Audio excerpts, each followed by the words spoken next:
Bonjour à toutes et à tous, je suis aujourd'hui avec Isabelle pour une rencontre autour de la saison du printemps qui commence. Donc bonjour Isabelle, peux-tu s'il te plaît pour commencer cette première rencontre te présenter rapidement?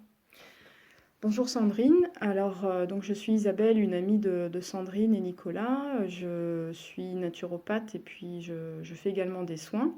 Je travaille beaucoup avec les énergies de la terre et les transmissions autour de la spiritualité amérindienne, mais aussi chrétienne et bouddhiste. Du coup, qu'est-ce que tu peux nous dire sur la symbolique du printemps? Alors du coup, le printemps, c'est comme vous le savez, une des quatre saisons. Donc les quatre saisons, c'est vraiment quatre mouvements au niveau des énergies de la Terre qui vont amener différents élans en fait. Chez les Amérindiens, ces quatre saisons sont importantes et primordiales. La saison du printemps, c'est évidemment la saison de la Renaissance qui fait écho donc à la fête de Pâques avec la résurrection du Christ. C'est la renaissance de la végétation, c'est la renaissance en fait de la terre après son long assoupissement durant la période hivernale où la terre dans son sommeil, dans la froideur, dans les longueurs de la nuit, a mis au repos en fait tout ce qui était fécond à l'intérieur d'elle. Et le printemps, c'est vraiment le moment où notre planète Terre se réveille, c'est le moment où les énergies de croissance ressurgissent. C'est le moment aussi où le soleil réchauffe à nouveau notre hémisphère parce que ce qu'il faut aussi comprendre, c'est que quand c'est le printemps chez nous, c'est l'automne de l'autre côté de la planète. Et donc ces énergies de croissance qui émergent en ce moment autour du printemps correspondent d'un autre côté de la planète à des énergies d'automne, des énergies de dépouillement. Et donc notre croissance aujourd'hui, elle nous amène vraiment à vivre cette renaissance, à vivre ce renouveau. Je ne sais pas si vous avez fait ce travail, mais souvent au moment de l'automne, on fait un travail de dépouillement où on essaye de faire le bilan de l'année, de tout ce qui avait fructifié dans l'été, et puis de dire, bon bah voilà, dans ma future croissance, ça je garde et ça je recycle. Et pendant la période de l'hiver, tout ce qu'on a gardé, après passer une grande partie de l'hiver en sommeil, un peu comme une sorte de gestation dans le foyer intérieur de nos cœurs, de nos êtres. Et là, c'est vraiment le moment de faire naître tout ce qu'on a mis à l'intérieur de nous. C'est le moment de voir éclore, de voir bourgeonner tous les débuts de notre croissance, que ce soit une croissance sur le plan matériel, sur le plan philosophique ou psychologique, mais aussi sur le plan spirituel. Est-ce que ça répond à ta question? Ah oui, c'est très très beau. Et du coup, quel lien fais-tu entre cette médecine du printemps et le tirage de Nicolas pour la nouvelle lune? La nouvelle lune étant tombée le lendemain de l'équinoxe de printemps. Alors, je me souviens que dans le tirage de Nicolas, que je vais reprendre parce que du coup, je vais tricher un petit peu. Dans le tirage de Nicolas, il y avait vraiment l'importance de l'arcane de la papesse, hein. La papesse qui, si je me souviens bien, je vais essayer de ne pas dire de bêtises, est la sage-femme du tarot. Cette papesse est une spiritualisante en fait. Cette papesse est une invitation à la connaissance et une invitation à ce que le battleur, hein, qui est le personnage de départ dans la quête du tarot, puisse avoir accès à quelque chose de plus grand, à cette connaissance qui va permettre sa première transformation. Et donc, si je me souviens bien de la lecture de Nicolas, il nous invitait à vraiment accoucher de l'être qu'on est profondément.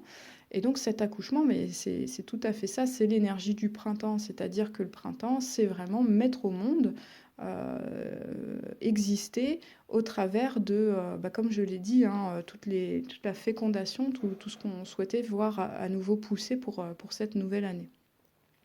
Au centre de ce tirage, il y a aussi l'amoureux qui nous indique ce double sens, hein, cet amoureux qui est à la fois dans une dynamique horizontale vis-à-vis des deux autres personnages féminins et dans une dynamique verticale entre la terre et le ciel.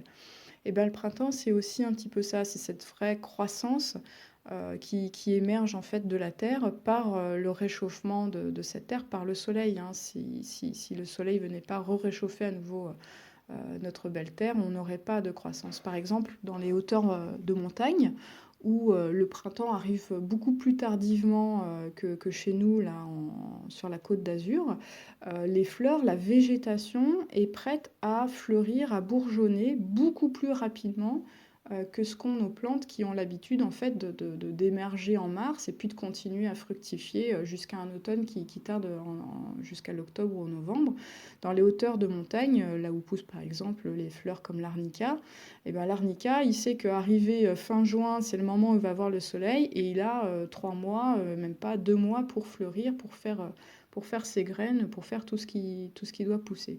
Donc c'est vraiment l'appel du soleil qui nous fait pousser, c'est vraiment cette énergie cosmique solaire lumineuse qui vient en fait quelque part nous réchauffer, qui vient nous donner les causes et circonstances de faire croître ce potentiel qu'on a dans nos racines, ce potentiel qu'on a dans nos bourgeons, ce potentiel qu'on a vraiment à l'intérieur de nous-mêmes. Donc je pense que ce tirage nous invite à profiter des énergies bénéfiques du printemps pour faire germer toutes les belles graines, toutes les belles pousses de croissance qu'on a à l'intérieur de nous. Merci Isabelle. Du coup, tu nous dirais que le printemps nous invite à quoi particulièrement cette année ? Je pense que le printemps, c'est le bon moment pour faire le retournement à l'intérieur de soi, pour aller regarder au fond de notre cœur, pour aller regarder à l'intérieur de nous-mêmes ce qu'on veut faire pousser, ce qu'on veut cultiver. Comme si vous avez un potager ou un jardin, là vous êtes en train de choisir ce que vous allez semer, ce que vous allez planter pour l'été. Si vous voulez manger des tomates ou des courgettes, c'est la même chose. Je pense que c'est vraiment le moment où à l'intérieur de soi, on peut aller visiter nos potentiels intérieurs, on peut aller se connecter à notre cœur, se connecter à nos souhaits. Et c'est vrai que le printemps, c'est un moment où on fait ses vœux au départ, les œufs de Pâques. Il y a des pratiques où on écrit sur les œufs un vœu, et puis ensuite on les suspend, on les accroche à un arbre. Il me semble que ça se fait le mercredi des cendres, donc là c'est un petit peu tard, mais je pense qu'il n'est jamais trop tard pour demander. Parce que le printemps chez les Amérindiens, c'est aussi le moment où on va faire une pratique qui est la flèche de prière. Donc c'est une sorte de bâton qu'on va tailler, qu'on va pouvoir décorer, qu'on va ensuite planter dans la terre avec un vœu, avec un souhait. Parce que le printemps chez les Amérindiens, ça correspond à la direction de l'Est, ça correspond au moment de l'enfance. Et l'enfant, s'il ne recevait pas sa nourriture, son éducation de ses parents, de ses grands-parents, de sa tribu, s'il ne recevait pas d'autrui, il ne pourrait pas survivre. Donc le printemps, c'est vraiment le moment où on est dans cette enfance, le moment où on contacte en fait cette partie de nous qui est à la fois dans une dynamique de croissance époustouflante et en même temps dans un réel besoin de recevoir. Et c'est ce que je disais tout à l'heure avec la lumière du soleil. Moins on a de soleil, moins on peut fructifier. Plus on a de soleil, plus on peut fructifier. Et donc on peut tout à fait être proactif vis-à-vis de ça et tendre la main simplement et faire le souhait vraiment de recevoir ce qui est bon pour nous. Donc je pense que le printemps, c'est la bonne période pour aller voir à l'intérieur de nous ce qu'on souhaite cultiver et aussi pour demander à ce que la vie, à ce que le divin, à ce que la terre, à ce que le ciel, adressez-vous à ce qui vous plaira, à ce que tout ça, ça vous apporte les conditions, les causes et circonstances nécessaires pour que cette croissance puisse fructifier.